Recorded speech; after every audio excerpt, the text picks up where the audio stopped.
আজ একটা রেসিপি করছি মালপোয়া। তার জন্য 1 কাপ ময়দা, 1 কাপ সুজি, 1 কাপ চিনি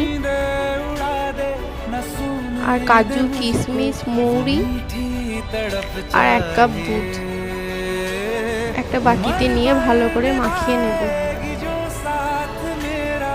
ব্যাটারটা একটু ঘন রাখতে হবে।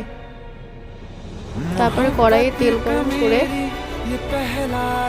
1 হাতা করে নেব ব্যাটার, আর তেলে দিয়ে গোল গোল ফুলকো ফুলকো ভেজে নেব এপিট ওপিট করে। ভালো করে একটু কড়া করে ভাজতে হবে, নাহলে ভেতরে একটু কাঁচা থেকে যাবে। তারপর ভেজে নিলে রেডি হয়ে যাবে মালপোয়া। ভেতরটা দেখুন একবারে ভালো করে সেদ্ধ হয়ে গেছে।